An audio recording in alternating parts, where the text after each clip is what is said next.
இந்த படம் வந்து முதல்ல நமது இயக்குனர் மாதவ ராமதாஸ் சொல்லும் போது, ஏன்னா அவருக்கு வந்து மேல் விலாசம் ஒரு படம் பண்ணியிருந்தார். நீங்கள் பார்த்தீங்களா என்னன்னு தெரியல. ஒரு கோர்ட் ரூம்குள்ளே ஒரு கதையை பண்ணியிருப்பார். ஒரு கோர்ட் மார்ஷல் சம்மந்தப்பட்ட பார்த்திபன் நடித்த அந்த படம். அந்த படத்தை நான் பார்த்தேன். அந்த கோர்ட் ரூம் விட்டு அங்கே ஒரு ரீசஸ் அப்படின்னு சொல்லுவாங்க, ஒரு அட்ஜாயின்மெண்ட் மாதிரி இருக்கும். சரி, இப்போ வெளியே போவார் போல இருக்குது அப்படின்னு பார்த்தா, அந்த ரெண்டு கேரக்டர் உள்ளே நிற்க வச்சுருவார். கோர்ட் ரூமில் பேசிகிட்டு இருப்பாங்க. So never he went out accept ஒரு சின்ன ஒரு ஃப்ளாஷ் சொல்கிறதுக்காக வெளியே போயிருந்தார். இது ஒரு வித்தியாசமான திரைப்படமாக நான் பார்த்தேன். அப்போ வந்து சுரேஷ் கோபி நடித்த அப்போதுக்கு வந்து அது பார்த்தேன். அது வந்து how doctor how he feels later about the சிஸ்டம்னு சொல்லி அந்த சிஸ்டத்துக்குள்ளே போனார். இந்த கதை சொல்லும் போதும் இது கம்ப்ளீட்டாக வந்து அந்த வெசலில் தான் இருக்குது, அந்த ஷிப்பிங் வெசலில், அந்த ஃபிஷிங் போட்லாம். சொன்னால் இது வெளியே போகாத்தி கதை எப்படி இருக்கும், இந்த கதை எப்படி நம்ம கொண்டு போக போகிறோம், இது வந்து கடல்லே முழுமையாக எடுக்கணும்னா கூட அதுக்கு வந்து பெரிய செட்டு போடணும். இதெல்லாம் தான் என்னோடய முதல் கேள்வியாக இருந்தது. இதெல்லாம் நாங்கள் யோசனை பண்ணி வச்சுட்டோன்னு சொன்னார். அங்கேயே அவருடைய டெடிக்கேஷன் எனக்கு தெரிஞ்சுது. ஏன்னா ஒரு செட்டு போட்டு அந்த சைஸ் ஆஃப் த போட்டே வந்து செட்டு போட்டு அந்த உள்ளே எடுக்கிற ஷாட்ஸ் எல்லாம் ஹைட்ராலிக்ஸ் கொடுத்து அந்த ஷேக் கொடுக்கறது எல்லாமே எப்படி தண்ணீர் வந்து ஆடுவோம் அந்த அளவுக்கு ஷேக் கொடுத்து ஒரு டெடிக்கேஷனோட அந்த படத்தை வந்து ஒரு முயற்சி எடுத்திருக்கேன். இந்த படம் என்னை பொறுத்த வரைக்கும் ஒரு வித்தியாசமான திரைப்படமாக தான் நான் பார்க்குறேன். ஹரிசார் இதை எப்படி பார்த்து இதை வாங்கியிருக்கான்னு எனக்கு தெரியும். இது ஒரு வித்தியாசம்னு சொல்லும் போது படங்கள் வருகிற கமர்ஷியல் ஆஸ்பெக்ட் பார்த்து ஆடல் பாடல் பிரம்மாண்டங்கள் இதெல்லாம் இருக்கும். ஆனால் இதில் ஆடல் பாடல் பிரம்மாண்டங்கள் இருக்குன்னு சொன்னால் பிரம்மாண்டமான கதையாக இருக்கும். அந்த கதை வந்து ஒரு வித்தியாசமான கதையாக இருக்குன்னு எனக்கு தெரியும். ஆனால் எந்த அளவுக்கு இது வந்து இன்று உள்ள ஆடியன்ஸ் வந்து பலவிதமான திரைப்படங்களை பார்க்குறாங்க, பல கதைகளை பார்க்குறாங்க, ஓடிடி பிளாட்ஃபார்ம் கதைகள் பார்க்குறாங்க. அவங்களுக்கு வந்து கண்டென்ட் வந்து நிறைய ஆயிடுச்சு. இப்போ ஷார்ட்ஸில் பார்த்துட்ருக்காங்க. இப்போ ரிங்கு அதான் பார்த்துட்ருக்காங்கன்னு நினைக்கிறேன். முன்னாடி உட்காந்து நாங்கள் பேசுறது கேட்குறாங்களா ஷார்ட்ஸ் பார்க்குறாங்கன்னு தெரில. ஸோ இந்த அளவுக்கு இப்போ சினிமா கலை எல்லாமே இப்போ ஒரு மொபைல் ஃபோனில் வர ஷார்ட்ஸ் அளவுக்கு வந்துடுச்சு. இப்போ நம்ம எதுக்கு நடிக்கிறதுன்னு தெரில. ஷார்ட்ஸுக்கு நடிக்கிறதா, ரீல்ஸுக்கு நடிக்கிறதா, டெலிவிஷன் நடிக்கிறதா, வெப் சீரிஸில் போய் ஓடிடி பிளாட்ஃபார்ம் நடிக்கிறதா, பெரிய திரைப்படங்கள் நடிக்கிறதான்னு ஒரு கன்ஃபியூஷன்.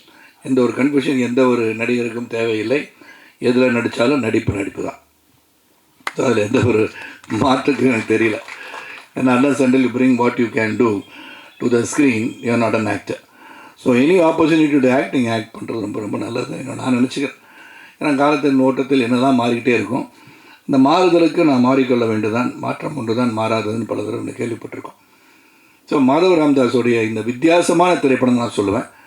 அந்த வித்தியாசமான திரைப்படம் வந்து நிச்சயமாக வெற்றி பெறுவதற்கான வாய்ப்பை உருவாக்கி தரும் இடத்தில் நீங்கள் இருக்கீங்க. ஏன்னா வித்தியாசமான கதை சொல்லியிருக்காங்கன்னு சொல்கிறது இப்போ முக்கியம். இதுவும் அது மாதிரி எடுத்திருக்காங்க, இதுவும் அப்படி தான் இருந்துச்சுன்னு சொல்கிறத விட ஒரு வித்தியாசமான முயற்சி எடுப்பவர்களை வரவேற்பது நம் கடமை என்று தான் நினைக்கின்றேன். இந்த படத்துக்கு ஒரு மிகப்பெரிய ஒரு வலிமையான ஒரு பின்னணி இருக்குது அப்படின்னு சொன்னால் அது காரணம் வந்து உண்மையிலே என்னுடைய அன்பு சகோதரர் ரசூல் பூக்குட்டி சார் தான். ஏன்னா இது வந்து சவுண்டுக்கு ரொம்ப இம்பார்ட்டன்ட் கொடுக்குற படம். ஏன்னா கடலில் எடுக்கும்போது கொச்சினில் வந்து ஹார்பர்னு வெளியே போய் தான் எடுத்தோம். அந்த சவுண்டு, இந்த டெடிக்கேஷன் விச் இஸ் ஒர்க்ஸ், அதனால தான் அவருக்கு ஆஸ்கர் கிடச்சிருக்கு. மேலும் பல ஆஸ்கரை வெற்றி பெறணும்னு ஆசைப்பட்றேன். ஏன்னா அந்த டெடிக்கேட்டட் ஒர்க், அந்த மைக் எடுத்துக்கிட்டு காலையிலே வந்து அந்த சவுண்டு எடுக்கிறதுக்காகவே போகிறார். ஒரு டீமை வச்சுக்கிட்டு எது எப்படி இருக்கணும், அந்த டாக் சவுண்ட் சொன்னார். டாகோட பைட் ஃபோர்ஸ் எப்படி இருக்கும், பைட் பண்ணால் எப்படி இருக்கும், அது என்ன மாதிரி இருக்குது சவுண்டு, க்ரௌலிங் சவுண்டோட. இதை ஒரு ஃபைட் ஒன்று அந்த நாய் வந்து அட்டாக் பண்ணுற ஒன்று பண்ணியிருப்பாங்க. I think it is Belgium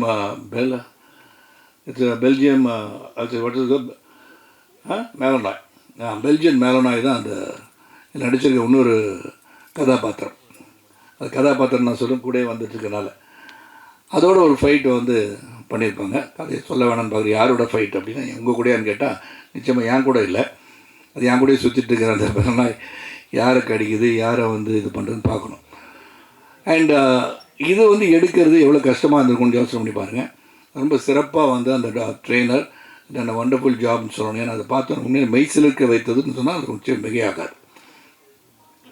அப்புறம் ப்ரொடியூசர் சஜித் ஒரு ப்ளசன்ட் பர்சன். அதாவது இன்றைக்கி வந்து ஹரி சார் சொன்னது மாதிரி இன்றைக்கி திரைப்படங்கள் எடுப்பது என்பது அதை எடுத்து ரிலீஸ் பண்ணுறது ரொம்ப ரொம்ப கஷ்டமாக இருக்குது. பல படங்கள் ஓடிடி பிளாட்ஃபார்மில் வாங்கின பிறகு தான் ரிலீஸ் ஆகும்.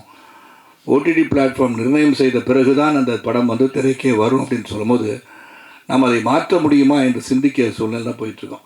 நான் ஏற்கனவே வேறு ஒரு மீட்டிங்கில் சொன்னேன், 50 நாட்களுக்கு பிறகு ஓடிடி பிளாட்ஃபார்ம் படத்தை ரிலீஸ் பண்ணால் இந்த படத்தை தியேட்டரில் போய் பார்ப்போம் என்ற ஆசை ஆடியன்ஸுக்கு வரும்னு நான் நினைக்கிறேன். வேணாம், அது நடந்தால் ரொம்ப சந்தோஷப்படுவேன்.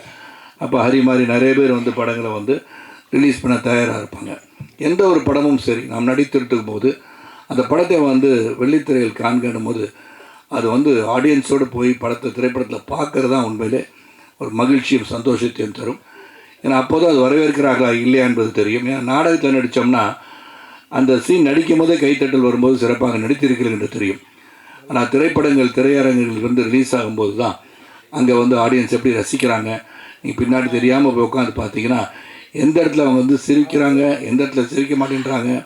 நாம் சிரித்த இடத்துல அவங்க சிரிக்க மாட்டாங்க, நம்ம சிரிப்பே வராத இடத்துல அவங்க சிரிச்சிட்டு இருப்பாங்க. So audience matter a lot. அந்த தியேட்டருக்கு வந்து படம் பார்க்கறது உங்களெல்லாம் நான் கேட்டுக்கிறேன். அப்புறம் இங்கே வந்து நவீன் பாடலாசி அந்த பாட்டை பார்த்துருப்பீங்க. ரொம்ப தத்ரூபமாக வந்து அந்த பாடல் வரிகள் அவர் சொன்ன மாதிரி அந்த வரிகள் காதுகளுக்கு கேட்பது போல் இருக்குது.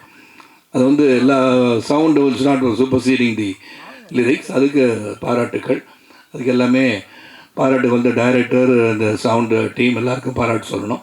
அந்த கேமராமேன் ரொம்ப பிரமாதமாக எடுத்திருக்காரு. அதுக்கப்புறம் இங்கே வந்து சிறந்த கேரக்டராக வையாபுரி அவர்கள், தாமரை அவங்க நடிச்சிருக்காங்க. தத்ரூபமாக வையாபுரி நடிச்சிருக்காரு. தாமரையும் சரி, தாமரை வந்து இங்கே சொன்னாங்க, நான் பிக் பாஸில் தான் அவங்கள பார்த்தேன், அங்கே நல்லா தான் பட நல்லா தான் பேசிகிட்டு இருந்தாங்க, இங்கே வந்து பேச தெரியலன்னு சொல்கிறாங்க. அந்த மேடையில் ஏறவங்க அப்போ தான் தெரியும், மேடையில் போய் நின்று பேசுகிறது அவ்வளோ ஈஸி கிடையாது. அதனால் அந்த மேடை பேச்சு என்பது போக போக பழக்கப்படும் போது தானாகவே வந்துவிடும். பல மேடைகளை காண இருக்கிறீர்கள் என்று மட்டும் நான் உங்களை பற்றி சொல்ல முடியும். அப்புறம் கம்மிங் டு இந்திரஜித் வந்து ஒரு சிறந்த கலைஞனாக வருவதில் எந்த ஒரு மாற்று கருத்தும் யாருக்கும் இருக்க முடியாது. Dedicated youngster who's got passion to act அப்படின்னு சொல்லலாம். அவரை பற்றி சொல்லணும்னா அவர் வந்து வெளிநாட்டில் படிச்சுட்ருக்காரு. படிச்சுட்டு இருக்கும்போது லீவில் வந்து இந்த படத்தில் நடிக்கிறாரு. அதுக்கப்புறம் டைரக்டர்கிட்ட வந்து பழகி டைரக்டரோட படத்தில் நடிச்சிருக்காரு. இந்த படத்தில் வந்து நான் வந்து ஃபஸ்ட்டு அந்த ரஷ்ஷஸ் வந்து டைரக்டர் மாதவ் சார் காட்டும் போது there is some glint that அது வந்து அந்த அந்த படத்தில் அந்த கேரக்டராகவே மாறி இருக்கிறார் என்று தான் சொல்லணும். How you should do this character, எவ்வளோ பேஷனாக இந்த கதை பண்ணால் சிறப்பாக இருக்கும்னு நினச்சி I think Indrajith sir work. And தேவிகாவுக்கு வந்து என்ன ப்ளஸ், தேவிக்கு ப்ளஸ் என்னென்னா Devi already she is a beautiful girl. ஏன்னா அவங்க ஃபேமிலியில் சிலரும் வந்து முன்னணி கதாநாயகிகளாக இருப்பதை அவர் சொல்ல விரும்பவில்லைன்னு நினைக்கிறேன். ஏன்னா அவங்களுக்கு சொல்லணும்னு அவசியம் வராது. காரணம் இவங்களே ஒரு சிறந்த நடிகையாக வருகிற வாய்ப்பை பெற்றிருப்பவர். அண்ட் ஒரு அக்ரபேட்டிக் அதை பற்றி தெரில. அவங்க வந்து ஒரு இங்கே வந்து பத்திரிகை சகோதரர்களும் ஊடகங்களும் இங்கே வந்து சிறப்பு அழைப்பாளர்களும் நீங்கள் வந்து தேவிகாவை வச்சு ஒரு சிறந்த ஒரு ஸ்டண்ட் படத்தை எடுக்கலாம். நீங்கள் அந்த பாடல் காட்சியில் பார்த்தீங்கன்னா தெரியல, பின்னாடி சோஃபாலேருந்து பல்ட்டி அடித்து என் பக்கத்தில் வந்து உட்காந்துருப்பாங்க. நான் வந்து ஒரு தடவை 2 தடவைக்கு மேலே பண்ணாதீங்க, கழுத்து உடைய போகுதுன்னு. நான் பண்ணிடுறது 10 தடவை பண்ணால் 10 தடவை பண்ணுறாங்க. அண்ட் பைக்கு ஃபோட்டோகிராஃபியில் ஆசை. ஸோ இந்த கலை உலகத்தை ரசிப்பவர் Devika. So she's got a very bright future as ரசப்புகட்டி அது மாதிரி ஹரிசாருக்கு நன்றி. அப்புறம் கேரளா டிஸ்ட்ரிபியூட்டருக்கு நன்றி. வையாபுரி கூலிங் கிளாஸ் மாட்டார், எதுக்குன்னு தெரியல திடீர்னு இந்த மாட்டுக்கு. அதான் இப்போ தான் ஸ்டைல், அதுதான் ஸ்டைல். இப்போ நம்ம கண் மற்றவங்க தெரிஞ்சிடக்கூடாது. நம் கண்கள் பேசுவது என்ற காரணத்தினால், கண்கள் என்ன பேசுகிறது தெரியாத காரணத்தினால் நிறைய ஒரு கண்ணாடி அறிந்து கொள்கிறார் என்று நான் நினைக்கின்றேன். இருங்க சார், கடைசியாக தான் சொல்ல முடியும் சார். அதுதான் இந்த படத்தோட கதாநாயகனை எல்லோரும் சொல்ல மாதவ், ரஜித் வந்து சங்கர் சார் அவங்க நண்பர் சொல்லிட்டேன். இந்த படத்தில் முக்கியமாக நீங்களா சந்தோஷப்படுவீங்க. ஏன்னா இந்த காட்சியில் அந்த நிக்கில் முருகன் என்ற அன்பு சகோதரர் அவர் வந்து இந்த படத்தில் ஒரு முக்கிய பாத்திரம் வந்து குரல்கள் வந்து வெளியே தான் கேட்டுட்ருக்குன்னு அந்த படத்தில் முதல்ல அவர் குரல் கேட்க வேண்டிய ஒரு சூழல் உருவாயிடுச்சு. இந்த குரலை போய் முதல்ல போட்டாங்களே அப்படின்னு கொஞ்சம் இருந்து கட் பண்ணிடலாமா, அந்த நாளெலாம் கட்டி தூக்கி போட்டுருவாங்க. ஆனால் தூக்கி போட முடியாத இடத்துல கரெக்டாக ஃபிக்ஸ் பண்ணிக்கிட்டாங்க. சரி எப்படி தூக்கி போடாட்டி என்ன பண்ணுறது சொல்லி தூக்கி போட்டு மிதிக்கிற மாதிரி காட்சி வருவான்னு பார்த்தேன், மாட்டிச்சு எனக்கு. அது வந்து நல்லா நான் சொன்ன நிற்கல தெரியாதனமாக இமோஷனலாக நடிப்பேன், உண்மையில் அடித்தாலும் அடிப்பேன் அப்படின்னு சொன்னேன். ஆனால் அதுக்கு தகுந்த மாதிரி ஈடு கொடுத்து என்னை எதிர்த்து பேசுகின்ற வசனங்களை நீங்கள் பார்க்க வேண்டும். அது வந்து மனசில் இருந்ததெல்லாம்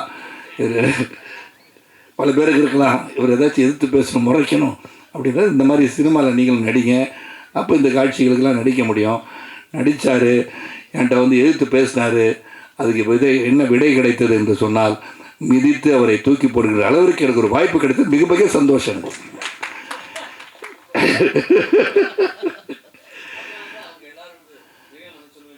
நின்றுங்க, உட்காருங்க, இங்கே பாருங்கள், லெஃப்டில் பாருங்கள், ரைட்டில் பாருங்கன்னு வர நீ எங்கேயும் பார்க்காதுன்னு ஒரே மீதி ரொம்ப சந்தோஷம். ஸோ நிக்கில் வந்து ஒரு பெரிய சப்போர்ட். ஏன்னா தொலைவுலகத்தில் வந்து பார்த்தீங்கன்னா ட்ரெஸ்ஸை மாற்றிக்கிட்டு இருக்க ஒரே ஒரு ஆள் அவள் தான். ஒரு நாளைக்கு 10 ட்ரெஸ்ஸு மாற்றுவார்.